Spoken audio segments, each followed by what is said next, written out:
Desde o início do nosso curso, eu defini a filosofia como a busca da unidade do conhecimento, da unidade da consciência e vice-versa. As implicações disso são muito mais extensas do que pode parecer à primeira vista. Normalmente, as pessoas não procuram, de maneira alguma, coerenciar o conjunto dos seus conhecimentos mais elevados, os conhecimentos superiores de ordem científica, histórica, filosófica, com as suas atitudes na vida real, do dia a dia. Mas o esforço para fazer isso é absolutamente indispensável, na medida em que só aí você adquire uma medida da crença que você tem nas suas próprias ideias.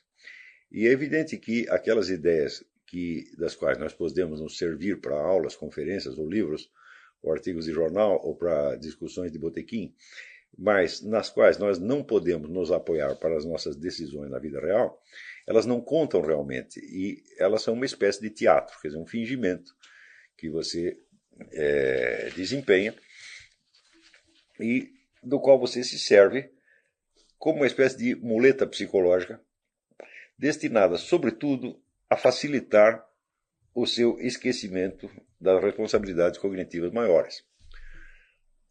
Ou seja, quando lhe interessa, você lembra que sabe alguma coisa, e quando não lhe interessa, você apaga. Este fenômeno se observa tanto na vida dos indivíduos quanto na existência das comunidades de intelectuais, especialmente a comunidade científica. Quando observamos a história dessas comunidades, quando não as observamos apenas passivamente, para fins de estudo acadêmico, mas quando procuramos buscar, realmente, fazer uma espécie de uma história da idoneidade científica, a história da idoneidade intelectual nos últimos 4 a 5 séculos, um empreendimento que, aliás, nunca foi feito. Não existe uma história da idoneidade intelectual, mas deveria existir, evidentemente. Como se pode acreditar, vamos dizer, na existência de um fenômeno que jamais foi estudado historicamente? Qual é o padrão de honestidade médio da intelectualidade superior, especialmente da profissão acadêmica? Nunca se fez um estudo disso. Quando se tentou alguma coisa nesse sentido, foi numa escala microcósmica, no estudo do Paul Johnson, que chama Os Intelectuais, onde, observando os grandes mentores da Idade Moderna, ele viu que quase que invariavelmente eram pessoas de uma mendacidade extrema, quando não verdadeiramente personalidades perturbadas. E quando nós vemos esse fenômeno, nós, evidentemente ficamos assustados, falamos, mas como é possível a humanidade seguir essas pessoas? Como podemos, né, até que ponto podemos levar a sério um Jean-Jacques Rousseau, um Voltaire, um Karl Marx, uma coisa assim, se essas pessoas evidentemente não respondiam sequer pelos seus próprios atos?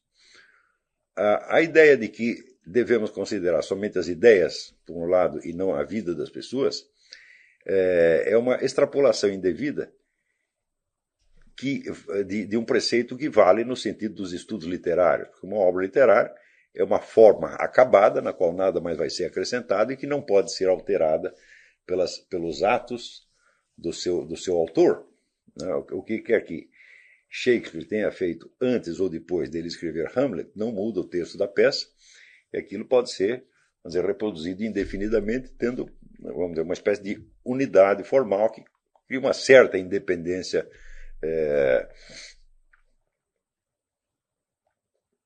ontológica, por assim dizer. Quer dizer, a obra de arte é uma modalidade de ser, é uma forma acabada. Né?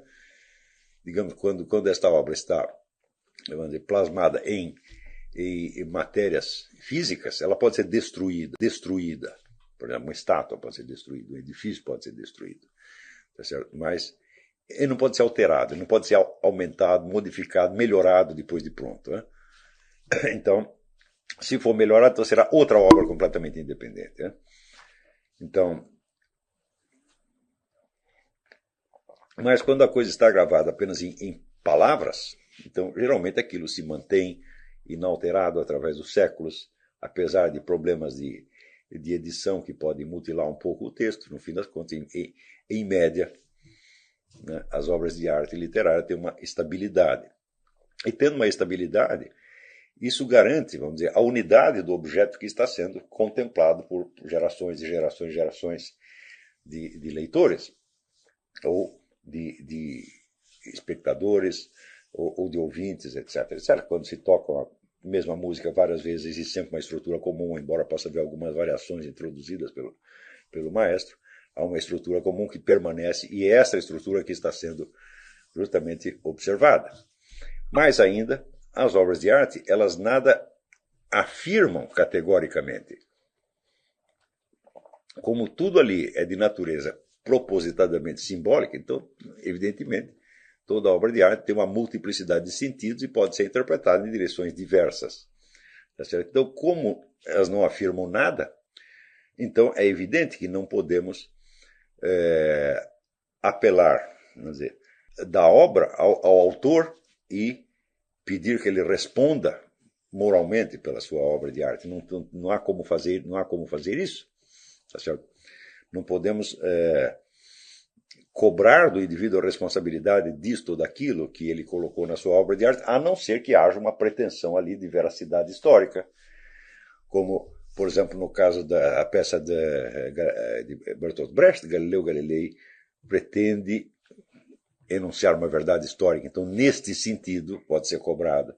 Mas note que não é uma cobrança artística, é uma cobrança relativa aos elementos históricos que serviram de suporte à obra.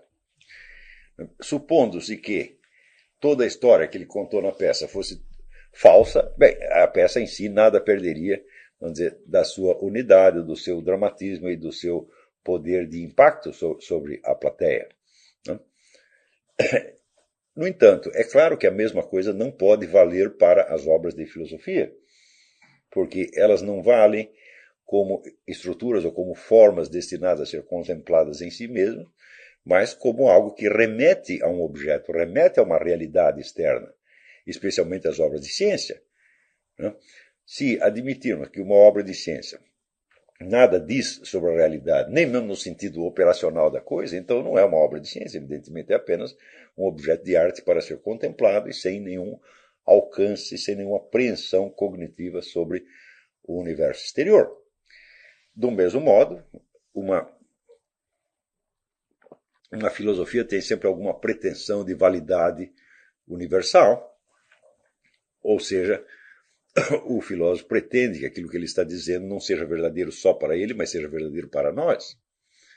Então, neste sentido, não existe em filosofia ou em ciência esta independência entre obra e autor que pode se admitir nas obras de arte, na medida em que estas não contenham uma referência, vamos dizer, expressa ou proposital à realidade exterior, e desde que elas não estejam tentando te convencer de nada. Mas é evidente que obras de filosofia e obras de ciência, elas têm um intuito altamente persuasivo. O sujeito que solta uma teoria, ele está pretendendo convencer as pessoas de que a teoria dele é verdadeira e de que as teorias concorrentes são falsas, ou pelo menos não são tão adequadas quanto a dele. Um filósofo, né, que se lança lá um tratado sobre metafísica ou sobre ética, ele está pretendendo que as ideias dele sejam mais verdadeiras do que os outros. Na verdade, o que significa você ter uma ideia? Significa que você acha que essa ideia é melhor do que outra, senão você teria outra. Né? Qualquer pessoa que chegue para você e diga, olha, a minha ideia vale tanto quanto qualquer outra, significa que ele não tem essa ideia. Significa que ele está apenas enunciando aquela ideia naquele momento, mas que poderia enunciar outra se fosse o caso. Não é isso? Eu, quando quero dizer alguma coisa na qual eu não acredito totalmente, mas que me parece apenas uma hipótese, eu digo, olha, isso é apenas uma opinião, mas poderia ser outra. Não é isso? Agora, eu não posso dizer o mesmo quando estou afirmando, por exemplo, que 2 mais 2 são 4, não é isso? Ou que um quadrado cortado na diagonal dá 2 triângulos isósceles. Não posso dizer, isso é apenas uma opinião. Do mesmo modo, qualquer filósofo ou cientista que enuncia uma teoria, ele não está dizendo, olha, isso aqui é apenas uma opinião e qualquer outra vale tanto quanto essa. Ele está enunciando esta precisamente porque ele acha que vale mais do que as outras. E está pretendendo nos convencer daquilo, né? No início no começo do seu brilhante tratado de filosofia política, Eric Weil diz que toda política tem pretensões universais, quer dizer, toda proposta política ela visa, em princípio, todos os homens, tá certo? Quer dizer, não há um limite para a aplicabilidade de qualquer preceito político uma vez enunciado. Se você está defendendo a democracia, ou o fascismo, ou a teocracia, ou qualquer outra teoria, é porque você acha que aquilo é bom para todos os homens e não somente para alguns em particular. Por quê? Porque isso equivaleria precisamente a não defender essa teoria, mas a aceitá-la apenas como um fato empírico que acontece aqui ou ali, mas que não tem poder normativo. Se você acha que uma proposta política tem poder normativo, então esse poder normativo tem que ser de natureza universal. Ou seja, se você quer o socialismo, você quer o socialismo para todos os homens e não só para alguns. Não é isso? Se for só para alguns, perguntar assim, você quer o socialismo só para alguns? Eu quero o socialismo só para alguns. Eu acho que todos os socialistas deveriam viver num regime socialista. Né? O que significa precisamente, o que não significa eu ter algum amor pelo socialismo, mas justamente porque significa que eu o considero um castigo merecido para aqueles que o defendem. Então, defender uma ideia é, em princípio, defender a sua validade universal e também significa querer a adesão de todos os entes capacitados e todos os entes racionais. Não é isso? Quando o Dr. Freud soltou a sua teoria da psicanálise, alguém disse para ele, poxa, você parece que está querendo curar toda a humanidade. Ele disse, é exatamente isso. Quer dizer, ele acha que a teoria psicanalítica se aplica a todos os seres humanos e que, portanto, a terapia que ele inventou baseada naquilo pode beneficiar todos os seres humanos. Na verdade, nunca beneficiou ninguém, mas o fato dele enunciá-lo significa que ele acreditava que aquilo era bom para todos. Então, se é assim, então, automaticamente, a separação entre autor e obra já não vale de maneira alguma. Em primeiro lugar, porque nenhuma investigação sobre qualquer fato da realidade termina jamais. Nunca você pode dizer que pôs o ponto final e que nada mais há a dizer sobre aquilo. Portanto, quando o indivíduo enuncia uma teoria, supõe-se que ele pode continuar acrescentando novos e novos dados que o confirmem, ou a retifiquem, ou a relativizem, tá certo? Ou a estendam, é isso pelo resto da vida. Então, quando você pega ali os primeiros escritos de Platão, você vê que ali ele começa a esboçar a famosa teoria das ideias e depois vai tirando consequências disso pelo resto da vida e praticamente nunca termina. Tanto não termina que, para além de todas as obras escritas de Platão, há o famoso ensinamento oral, né, que parece ter contido as partes mais importantes do seu sistema.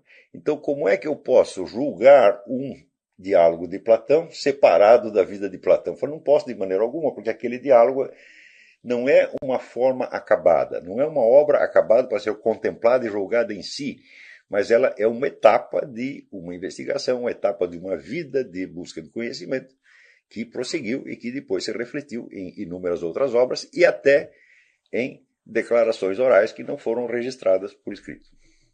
Tá certo? Portanto, toda e qualquer obra filosófica é um capítulo de uma investigação que ou vinha desde antes, ou continuou depois, ou as duas coisas. Supondo-se mesmo que a obra seja a última coisa que o sujeito escreveu, que ele terminou de escrever aquilo, pôs o ponto final e morreu na mesma hora, ainda assim fica em aberto o que ele poderia descobrir em seguida. Tanto que,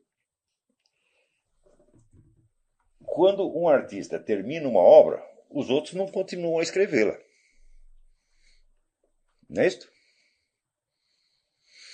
Mas um filósofo, tão logo ele morre, aparecem discípulos que continuam a investigar os mesmos fenômenos, mais ou menos na linha que ele determinou, e que frequentemente levam adiante essas investigações e às vezes até superam aquilo que o seu predecessor havia deixado. Portanto, não existe esse negócio de obra filosófica, né? Também não existe obra científica. Em ciência a coisa é mais óbvia ainda, porque, em geral, as grandes teorias da ciência nunca são estudadas na universidade nos seus textos originários. Quem é que, eu vou dizer, para estudar a mecânica de Newton, vai fazê-lo diretamente nos textos de Newton? Só pessoas que estão estudando história da ciência. Quem está estudando física ou astronomia vai estudar em algum manual mais atualizado que explica a teoria de Newton, inclusive mais claramente do que o próprio Newton explicava. Portanto, não podemos dizer que o livro de Newton sobre a filosofia natural seja uma obra, no sentido em que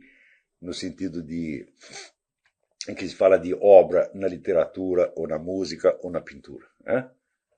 Aquilo é apenas, em ciência e em filosofia, tudo está continuamente se fazendo e se refazendo. Portanto, aquilo é parte da história e é parte, sobretudo, da biografia do próprio investigador.